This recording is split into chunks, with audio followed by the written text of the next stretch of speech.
All right, welcome everybody. My name is Jim McCowan. I am the Director of Career and Technical Education for Garden State Esports. And this is our first webinar in our Advisors Academy series. Today is September 28th, 2022.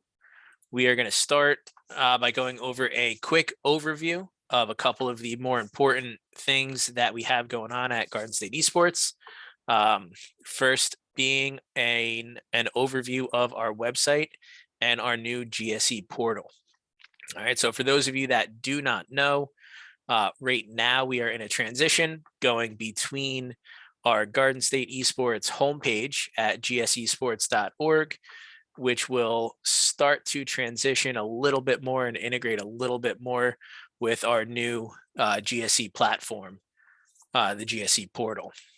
All right, but while we are making that transition, there are a couple of things that I would like to point out, a couple of things that could be a great benefit for any new club advisor, any existing club advisor, anyone who just has not had a chance to take a look at this yet. All right, so the first thing that I would like to point out is our curricula. All right, so here at Garden State Esports, we have written two really great sets of curriculum. One focusing on the social emotional learning of our students. We call it the Esports Personal and Performance Improvement Curriculum, or EPIC for short. All right, and this curriculum is designed to address the Collaborative for Academic Social and Emotional Learning, or CASEL, standards for social emotional learning, best practices, sports psychology, wellness into your existing esports program. The curriculum itself is extremely modular, very easy to use. A lot of coaches are already incorporating this into their daily warm-up routines or daily reflection routines, giving kids something to think about, a lot of times providing an entryway into talking about what could otherwise be some sensitive or uncomfortable topics. The second set of curriculum that we have is our career-oriented disciplines in esports curriculum, or the codec. And this curriculum was written to help incorporate the career and technical education standards and jobs into your esports program. The version that is available right now, which we call codec or codec proper, is a very in-depth, detailed document that really breaks down many of the existing jobs that professional esports organizations offer into what we at GSE call the 4 disciplines. Right? And within those disciplines, you've got smaller jobs such as shoutcaster, such as journalist, graphic designer, things like that, that students can try their hands out at using a variety of different tools, and a lot of different links are included in there. But again, the codec is also written to be a modular curriculum by nature. So it is something that you could print out a couple pages, give to your students, let them work through it at their own pace, and then go from there. If students enjoy the jobs that they're trying out, immediately benefits the program as a whole. For example, if you have students that try their hand at shoutcasting, whether that be the play-by-play analyst or the color commentator role, and they enjoy it, you now have a shoutcaster. Having one shoutcaster can very quickly bring in others. All right, so lots of cool things going on there. There is also another version of codec that should be releasing soon, which we call the intro to codec, an even more simplified version of this, designed to be kind of one page front and back, so that on the first page, you've got the job description, you've got the list of responsibilities, some different action items that students can create, and then 1 to 2 example projects that kids could work on in that role. All right, so if you have any questions on the curriculum or curricula that we offer here, please feel free to reach out to me. I'll put my email address up towards the end. Reach out to anyone else on the GSE team, and we can get you set up in that. All right, the other thing that we want to go over is the GSE portal, our new management platform, scheduling platform, score reporting platform. Does a lot of it all: roster management, everything. Oops.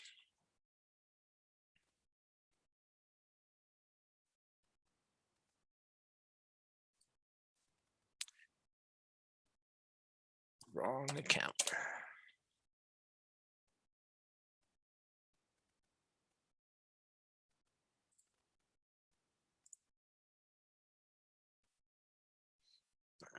Let me pull it up on my other page.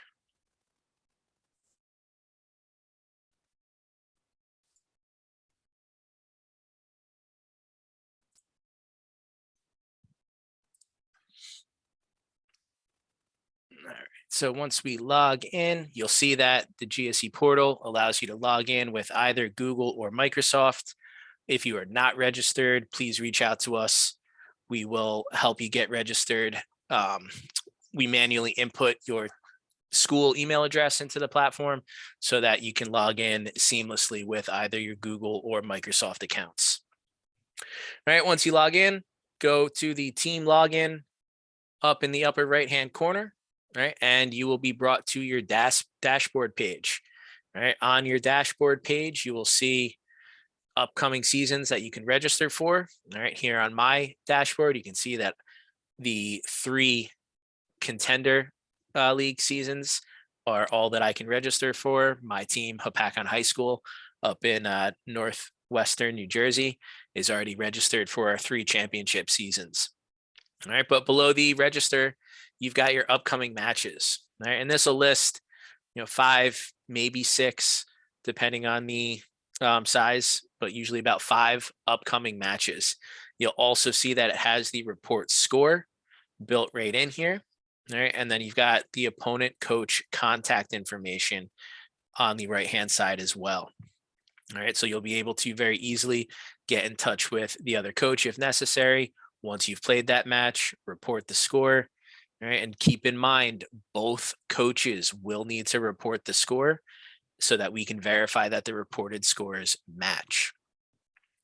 All right, if we dive in a little bit more to the left-hand side here, all right, you'll see down on the teams tab, you can create different teams, all right, whether that be for championship seasons or contender seasons. All right, very easy process. Up on the right hand corner here, add team, enter a team name, pick yourself as the coach, pick the game that you're registering for, pick the league level, and go from there. Once you've got that team registered, you can click on it and then you'll be able to see what players you have registered in there. You'll be able to set starter and subs in there. All right, adding players is easy once they're in the system. Drop down menu here, place to put their in-game name, all right, which we do need. That helps us with communication. I know there were some questions within the Discord this past week about what if you have students that have more than one in-game name, more than one account. That is possible for a couple of the different games that we'll play. Put them both in, okay? As long as we or your opposing coach can see what the in-game names could be, most of the time that should be good enough. All right. From there, after you add your teams, you'll also want to add your players. And again, adding players is, very, very easy. Click on the add player, type in the name. All right. And again, this is up to you as coaches. All right. You can see on my platform, my view here, I'm only putting first names in for my students and then their grade level. All right. Once you submit that player then gets added to your player pool, and then you can add them to teams in the team section. Okay. But that is a quick overview of the GSE portal. All right. And again, like I said, we will slowly start to kind of merge the website and the portal together. Eventually, hopefully collecting all of our different resources in one centralized location. All right. Any questions so far? No, not yet. All right. Very good. Next thing that we do want to dive into a little bit is the Discord.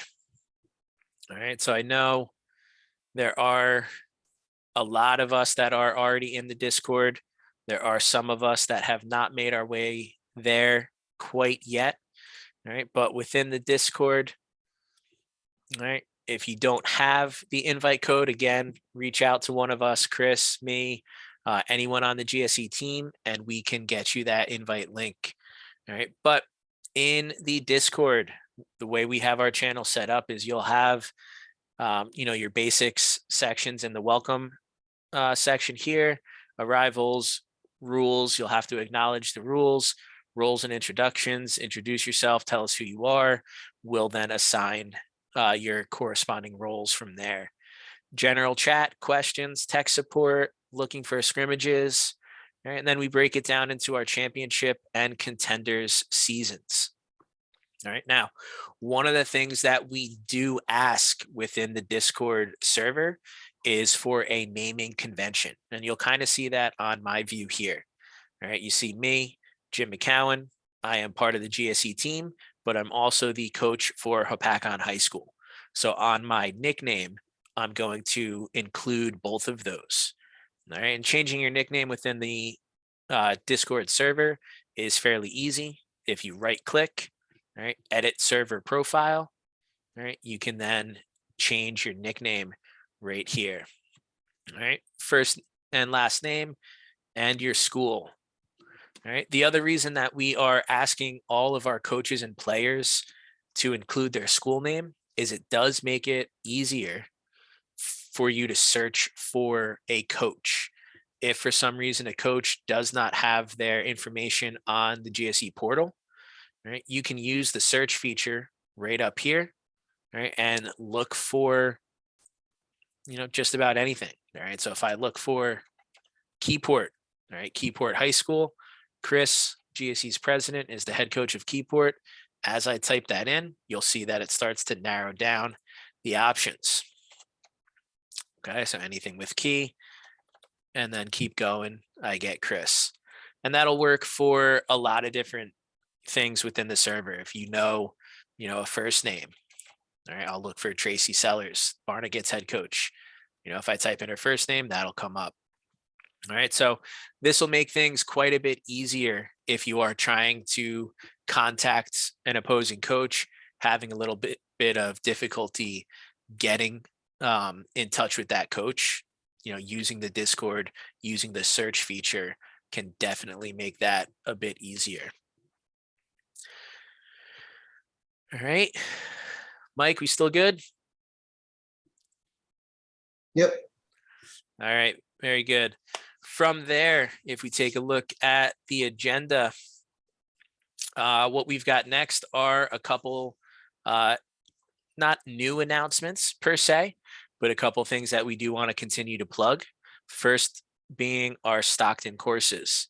All right, so as many of you know, we have partnered up with Stockton University, and we will be presenting some professional development series getting started with esports and education.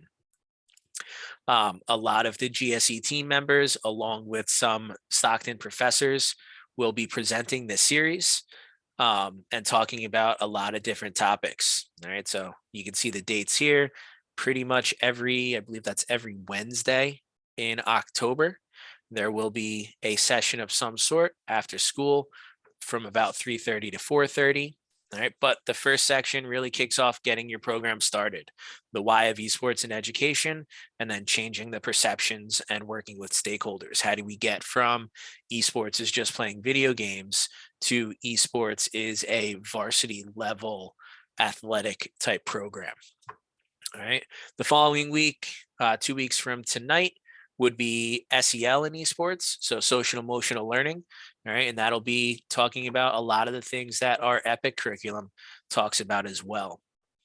All right, on October 19th, what is an effective coach? All right, so we'll talk about what makes an esports coach, how is coaching esports similar and different from coaching traditional athletics, things of that nature. On the 26th, we then start to dive into CTE, the team behind the team, already talking about a lot of the things in our codec curriculum. How do you build out that team, help Your students really create a sense of ownership within that team, producing the stream, shoutcasting the matches, making highlight videos, incorporating the esports program as a whole throughout the rest of the school. And then the first Wednesday in November, we'll cap off the series with the future of esports. Right, and that'll be a kind of big, big idea type of conversation about where is this thing called scholastic esports going? What are some of the trends right now, and where is that going? All right. Throughout this month, next month of October and into November, we will also do live question and answer sessions right here on Advisors Academy in the evenings, about 8 o'clock till 9:30, depending on the topic and how many questions we do have. All right, but we will be hosting some special Q&A sessions to piggyback off of a lot of those conversations here on Advisors Academy. All right. Registration information is on the screen here. All right. Depending on how you wanted to register, if there's one specific course that you wanted to register for, or if you wanted to do the full program, again, everything is going through Stockton University. You can reach out to Dr. Barbara Haggerty over at Stockton. Phone number, email address is down there. All right. The other thing that we do want to talk about are our codec contests. All right. Codec contests kind of piggyback off of that whole CTE idea, off of the codec curriculum, and gives those team behind the team kids a chance to compete on a statewide level in some of the behind the scenes activities. All right. So we are going to be announcing our codec contest soon, but one of the things that we always try to do is provide that competitive feel to these kids as well. One of the codec contests that we always love doing is the best stream. So if you are streaming your matches on Twitch, on YouTube, whichever platform of choice you're using, share that Twitch, share your Twitch with us so that we can add you to our Twitch teams page, unlock some additional benefits on Twitch itself. But then you can also download that Twitch stream and submit it as part of our codec contests. This year, we will try to do a cosplay competition as well. Kids that like creating costumes based on their favorite video game characters and things like that. We'll try to incorporate some of that in there. We've done highlight videos in the past. We've done, journalism type activities in the past. We've done fan art competitions in the past, but we do also want to give those kids a chance to compete and a chance to win some great prizes. All right, new this year, we are also going to be adding cybersecurity to our lineup of competitions. All right, cybersecurity is going to be done through CyberStart America. Registration will open on Monday. All right, but CyberStart America, students will have a chance to compete in cybersecurity related challenges of a whole bunch of different levels from October 4th, I believe, through April 4th.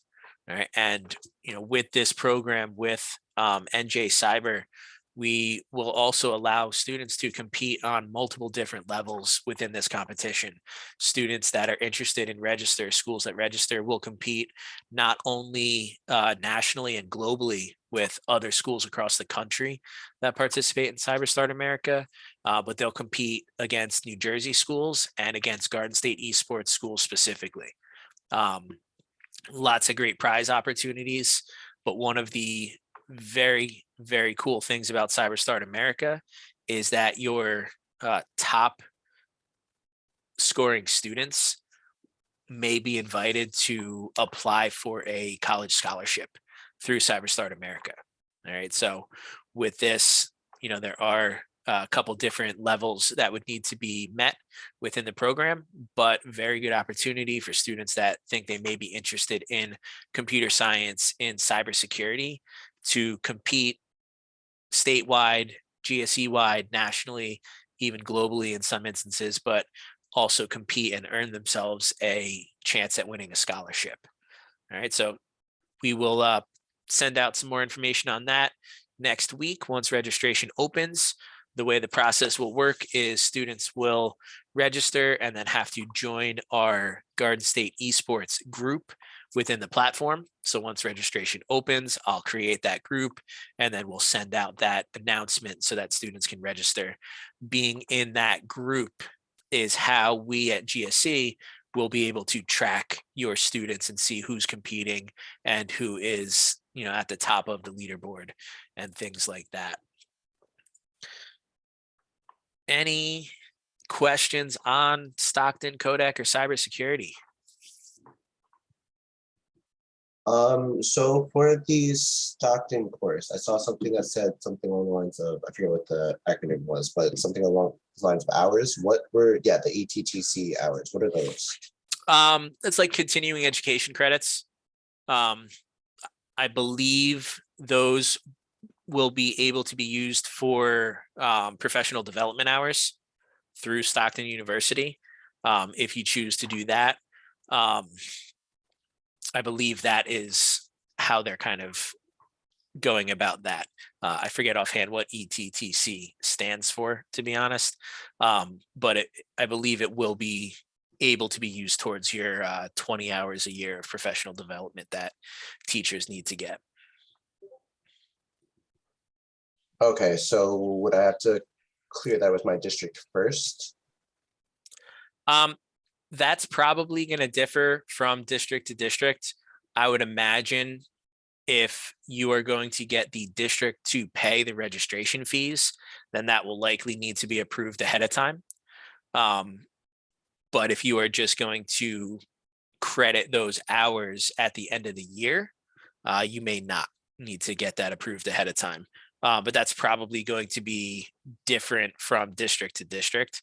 So best bet would be to check with your administration and see how they want how they want to handle that. Okay, thank you. Yeah. And then I have another question that isn't really specific to anything you mentioned in the presentation, I guess. Yeah. My big thing is, so I'm the sole person in charge of like starting this at my school. It also just happens to be my first year at that school as well. So the principal super on board. So that wasn't really a big deal, which was awesome. But we're a Title I district, so they said that I could use the computer lab, but I don't know if the hardware is strong enough to run anything. I haven't gotten a chance to look at it just yet. Sure. I also don't know if there is a budget, if I do need to get any kind of additional hardware. Sure. So what would you suggest in terms of just trying to get equipment to actually do the program efficiently? There's a couple different ways that you can approach that. I think your first step would definitely be to check out what equipment is in the lab now. If you can get a spec list of what's in the computers, feel free to send that over to me. I will take a look at it and see where that kind of stacks up with what recommended specs are for many of the games that we play. So I think that would be your first step. Second step would really be seeing what your kids want to participate in. That will likely kind of push the direction one way or another. If you have kids that are more interested in, Smash Brothers, Splatoon, Mario Kart, those kind of games, then, getting yourself a couple of Nintendo Switches for the program might become your first priority. If you have kids that are interested in Rocket League, League of Legends, Omega Strikers, some of these PC based games, then the PCs might jump in front.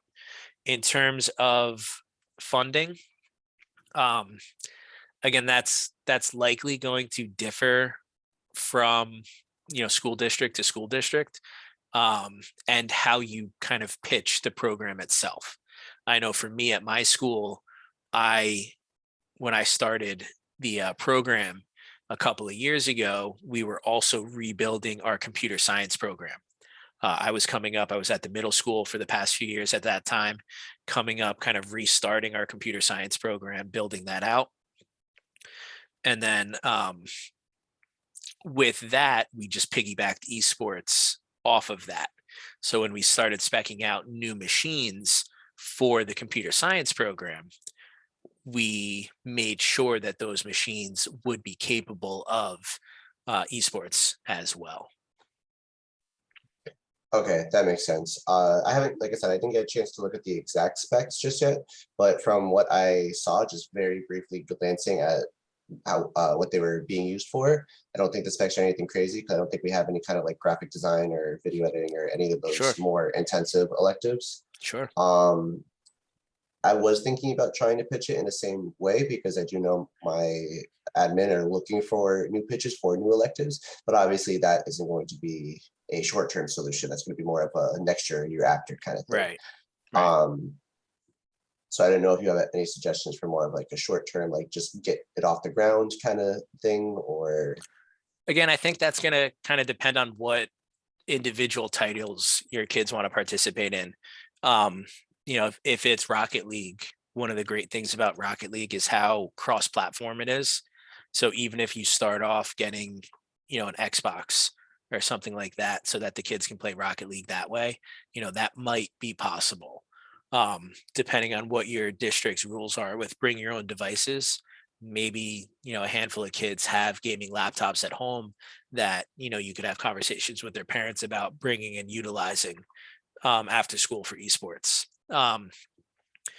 So there's a lot of different options with how that could go, especially how quickly you wanted to jump in, if you wanted to try to jump in right into championship season or right into contender season. That timeline might be a little bit more stressful, but that's definitely something that we can have a deeper conversation on at some point in the near future. okay, yeah, that makes sense. All right, Michael, anything else? No, I don't think so. You've been a really big help. All right, like I said, feel free to reach out. I am a computer science teacher. I teach an esports elective during the school day at my school, head coach. So on that technical side of things, I do have a lot of knowledge and can be as helpful as possible in that regard. So please feel free to reach out to me um, with any other questions that you may have. Um, I'll also throw my email address up here.